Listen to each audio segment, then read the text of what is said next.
Hi, Vasily. Hi, Nikita. Welcome to you and everybody who dares to listen to Happy Maybe, a podcast where we discuss things related to achieving happiness and other forms of life satisfaction. What's going on? And this time, we wanted to touch upon the people who often, and I'm not going to try to hide my bias. So, just so everybody knows that I have a certain bias towards this topic. So, this time, we're going to talk about people who sell happiness.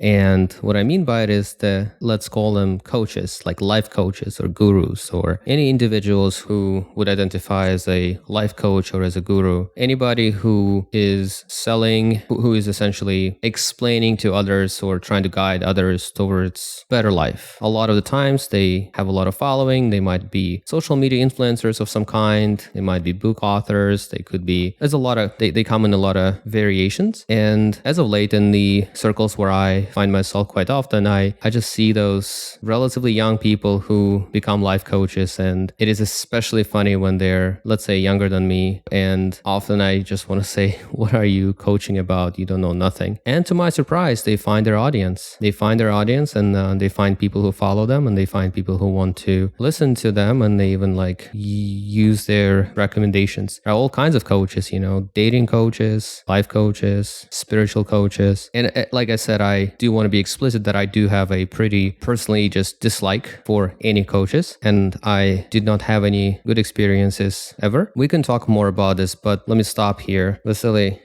what's your opinion about coaches, and how do you find this in your life? Let me mention that I know this about you, that you are skeptical of this and that you're like a maximalist in the sense of like whoever transmits knowledge, wisdom needs to earn that right. And if we go by your very strict standards, nobody is qualified, right? Because people who you respect, like you told me a lot, are the ones who admit openly and freely that they don't know everything and there's still a lot to learn, and they don't have very hard-lined opinions about anything. And I think you appreciate that. It's like seems like a more honest position, because who is qualified to be like super well based and situated to guide others as a life coach? But I had some experiences with coaches and even tried myself to be a coach a little bit, not in earnest, but I dabble into it, and I'm still open to it, to being a coach, especially when somebody needs my help. Not just imposing myself on people. Like, I know stuff. I have some years of experience in different things. So why not transfer this knowledge in exchange for money? But I wrote down some things that I like about gurus/coaches and some things that I don't like. Maybe they're super basic things, but some people might find it enlightening. So let me pose my number one pro. It's as follows: they show you a way to do things you had no idea you could try and apply. So basically, they shake you out of your seat, of your place in the head or in life, and kind of demonstrate that with some effort, you can look at things differently and you can apply yourself differently that you never thought about. What do you think about this? Sounds great. I'm not opposed to it. Sure, it's good. Like someone who's shaking your worldview and such and helping you to see things differently. Whoever is doing that for me, that's wonderful. I'm in. You have to be open to it, right? But then I'll say my first disadvantage that they may have is they offer methods that aren't precisely tailored for you sometimes, right? Or more often than not, because nobody really has the time and motivation to create something specifically for you, nor can they read your mind and feel your situation completely. So even though they have something for you, they may do it in a kind of a boilerplate way that they think they will cover a variety of students and followers. What do you think about this con? If we're talking about all teachers everywhere, at work you might have an older colleague who's helping you, coaching you into your new job. So this person is taking up the role of a teacher, of your coach, because naturally that is what they need to do. And generally, when you are more proficient in anything and in that field, there is someone who is potentially less knowledgeable, maybe less tenured, and they need your help. And in fact, they are asking for your help, at which point you should, and it is, I think, like the social requirement for you to provide this help. And I have no objections to this. It makes sense.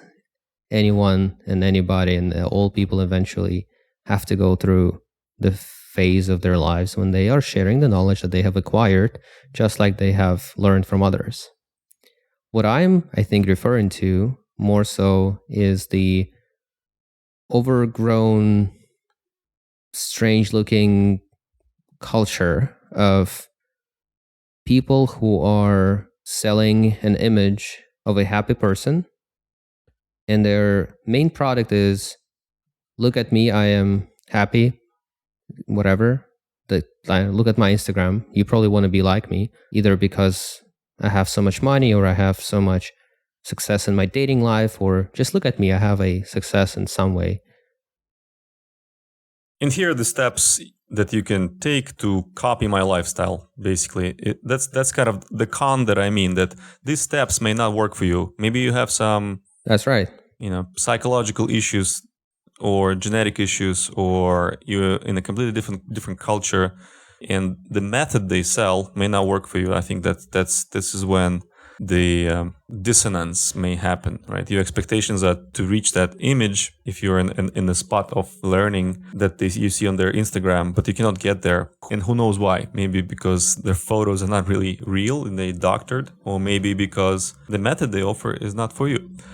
So, and I think you've been there, kind of. I've been there, but let me mention the pro that I like as number 2. So, coaches or gurus are motivated to deliver results for you, and oftentimes it's from the goodness of the heart and from contractual obligation, right? You pay them money, and they actually care about delivering some knowledge and information and getting results out of you. They watch you take the steps. They check in with you. I think that's a lot more energy directed at you as a student than you could get in many other places. Like maybe even your family members and friends are not as enthusiastic about your results. So a coach does that. I think that's a unique sort of relationship that you can enjoy. Don't you see that there's a conflict of interest?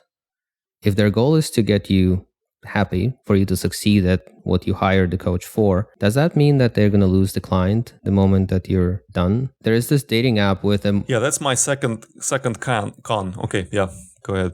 Right, there's a dating app called whatever. There's a dating app, and the motto of the dating app is the app designed to be deleted, which is a wonderful thing to say. And what we could see sometimes with the gurus culture and such, people become obsessed and really, really attached to the person who is guiding them, to the point where they're unable to live by themselves. And actually, I think that I have experienced this myself with therapists. There are people who see the same therapist for decades, and at that point the therapist becomes like this figure of a personal close friend, but not quite friend, who you pay to see. And there is something wrong with this, in my opinion. Another example I want to bring is, if you've, I know you've done Vipassana, and I have done Vipassana too. Vipassana is this meditation tradition in Buddhist tradition that has a very specific structure. And one of the things that they bring there is that they say the teaching must be offered freely. One should not pay for the teaching to receive the teaching before they go and do it. And recently I've been paying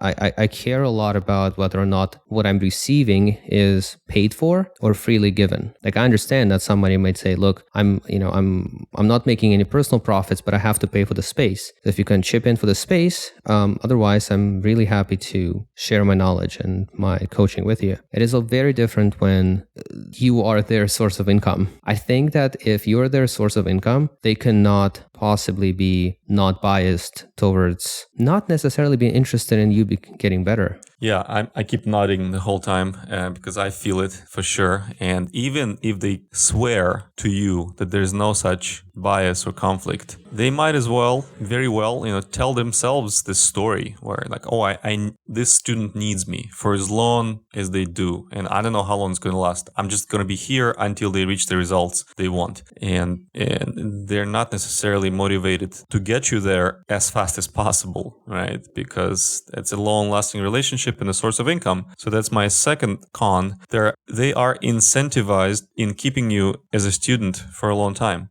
Some people out of cluelessness, and they honestly don't intend that, but they're still incentivized. Others have this dark motive to keep you there, and they over the years they learn perfectly how hold that line. And I've been there myself. Like I would work with a coach, and I would think, or more recently, you saw me firing my psychologist, and it was very difficult for me because she tried to, not to let me off so easily, because it's kind of I don't know, like it's a disappointment for her that she didn't help me all the way, or it's me deciding that it's time to go. And it's like, in my head, it's like, is it really time to go? Like, am I bailing too soon? It's a difficult psychological situation there. What comes to mind is, and I can't remember when I read this before, but the idea that the student finds the teacher, not the other way around. So that I remember at some point I really wanted to help and coach people into becoming software engineers. Like, I thought I can help them, I can just provide some instructions. And it was difficult to do because it was difficult to find anyone willing to do it. I know that I'm knowledgeable, and I know that I'm patient, and I'm willing to spend my time helping someone. I have been, I think, for years. It's been surprisingly challenging, nearly impossible to find someone who actually wants it.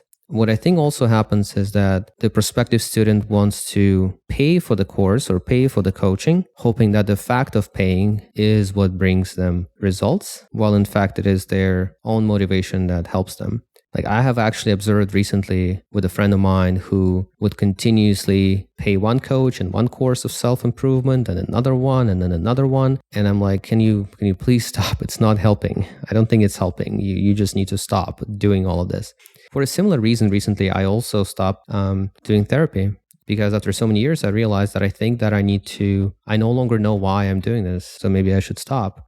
Yeah, that's a big one, to ask yourself why. And if your intuition tells you, like, you're just on rails right now, you're just gliding, sliding, then it's time to reevaluate. And sometimes even take a forced break, just to be in that state where your routine is not automatic, like you don't rely upon someone else to give you answers. And with this comes my third pro. Gurus raise your energy. Okay, let's not gurus. It's a little triggering for me. Okay, so coaches or educators raise your energy by fostering action. So I think if you're stuck, if you don't have energy that really moves you, then an external person can help you by giving you tasks, giving you things to work on. And I think that that's definitely a plus, because, again, it's very difficult to find people who are as motivated and interested in giving you those actions.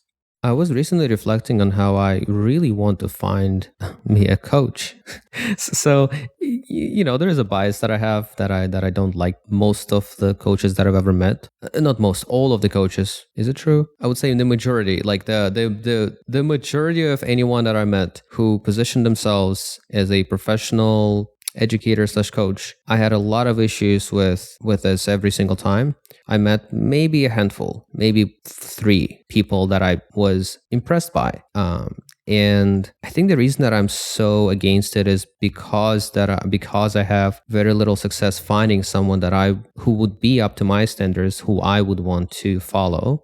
And like I said, only a handful of people that I've ever met in my entire life who I would want to listen to longer than 30 minutes. Maybe some of this sort of leadership can be found doesn't have to be a actual human person next to you. Maybe some of this leadership can come from, books and YouTube videos, lectures of other individuals who no longer alive even. Yes. Yeah. Or improved AI based on large language models, that can really be, telling you exactly what you need to hear, right? But yeah, I'm skeptical of that. But wait, so I know that I use YouTube just because I watch stupid gaming videos to relax my brain. Please don't tell anyone. It's between us. But do you have any YouTube channels? It don't have to be specific, but do you have any YouTube channels that you perceive as being like you're looking up to, people you listen to? Yeah, I want to mention Tim. I'll leave a link in the show notes. He's a dude in the States. He works temporary jobs in Colorado and Montana, cleaning parks and stuff. And he just lives out of his car and hotels and Airbnbs. And his videos are very cool and lighthearted and easy. But he basically says, like, what do you want from me? Leave me alone, society. I'm just living my life. I like him because he's definitely not a guru, but he makes so many videos, you might as well call him a guru, where he just talks about stuff like, yeah, you don't have to follow any standards or patterns, just be you, whatever you want to do. Yeah, and he's detached from the societal sort of pliers, the framework that is tight around us. He tries to be like, hey, relax, and the future is whatever you want it to be. Just don't think too much about the past to the future. Just be in the moment, be healthy, be harmonious with other people. It's cool. I like his stuff because, again, sound like something that a guru might say. A guru might say, yes, but he's got no source of income other than YouTube ads, and if you want to leave a donation, you can. Who else? I'm afraid to mention people that I thought were good, and then I couldn't listen to them anymore. Actually, it's a good question. So have you had anyone who you thought was good and worth listening to, and later you realize that it's all a bunch of bullshit? Yeah, what happens is that sometimes I get hooked on some red pill men's stuff, and sometimes women also show up there. They also address men. And at first I'm hooked, and then I realized that the agenda is so repetitive because they get incentivized in hooking their viewers on the same subjects, and they don't evolve, or they evolve kind of in darker ways, painting pictures even darker than they are. So I don't even want to mention names, but usually it takes me 2 to 4 months to realize that this person is leading his followers somewhere dark, and I just unsubscribe, and I don't want to know anything about it. Yeah. So in my final con, by the way, is coaches can be clueless about what you hire them for, but exude enormous confidence. And that confidence is very seductive. Basically say, hey, can you help me? Absolutely. Tell me what you want. Tell me what we need to work on. Okay. Yeah. I have a perfect program for you, and I have 25, hours of videos. It's going to be great. And they speak it with such confidence. Sometimes even from YouTube, you don't even know them, they don't know you, but you get hooked on the confidence. But confident people are not necessarily competent, and they don't necessarily have what you need. So I think it's kind of a darker side of it, because we want to learn from people who exude confidence. Because why would you want to learn from a person who says, well, I don't know, I'm not sure. Maybe I'll help you. Maybe I won't. Maybe your money is going to be worth it. Maybe not. It's really not up to me. It's up to you. Most people don't want to hear that, even if it's the truth. They want to hear, yes, absolutely, I got you. Here you are. I have other students. Just call them up. They will tell you how it went for them. There's perfect testimonials. There's this, there's that, there's program. If something is missing, I'll make it for you. Don't worry. And it's not always a good way to get what you want and what you hire them for. What do you think about that? The conflict in all of this for me is I love explaining things, and I think would like to be a coach, except that I don't want to be the type of coach that I see around. And the other thought that comes to mind is all of those Zen stories or Buddhist stories where a student goes into the deep forest to find the teacher, and then they go for 3 days and 7 nights until they find a little hut in the middle of the forest, and then they knock, and the teacher says, who's this? And the student says, teacher, teach me. And then the teacher says, no, you have to bring me 5 special stones. So there's always like a bit of a challenge. So when in these types of stories, in these types of folklore, the student always has to earn to be an apprentice of a teacher. It's very much reversed, and that's what interests me. So when I realize that I currently don't play the role of a teacher for anyone or a coach for anyone, as far as I can tell, maybe it's just not that my students didn't come quite yet, because when they do, I hope I will be ready. Do you see what I mean? There is a reversal in who finds whom in any moment when go ahead. Remember we tried to coach one of your potential students a couple of years ago with web development and stuff like that. And he seemed to be a bright guy, but somehow, I guess the motivation didn't quite exist for long enough to get results. And what do you think happened there? For context, he was like a pretty young guy, let's say 20 something, 21, 22 maybe, who taught himself web development, and he was making little websites for his family members and like acquaintances, trying to make some money out of it. And I, at the time, was a software developer for 7 years in a big tech company, and Vasily's been in tech and in web development as well for decades. And both of us became interested in centuries. Both of us became interested in freely coaching him into anything that he wants to learn. And so we did help him quite a bit. But it only lasted for maybe 5 weeks total until it just subsided because I think he became uninterested. Mind you, two relatively experienced people who wanted to dedicate time, it just became blank. Yeah, so you can never force, what do you call it? You can lead a horse to the river, but you cannot force the horse to drink.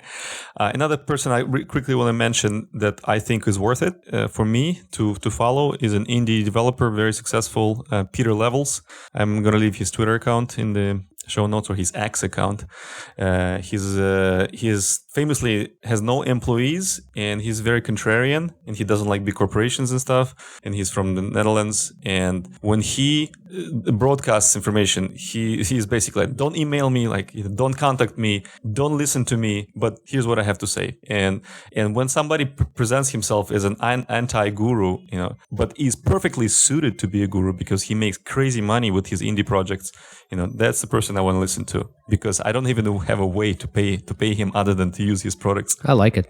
That's my kind of guru. Yeah, so check out Peter Levels. Mm-hmm. I was thinking right now, so as we're trying to wrap it up, I was thinking right now if there's any one person that I would recommend to check out, any author or a YouTuber or a... Please. And it seems like every person that I become interested, eventually I become uninterested enough so that I don't even want to recommend anyone because they will. I keep standing by the idea that I think the student needs to find a teacher. So if someone wants, like I do, I give an example. I know we need to be wrapping up, but I give an example.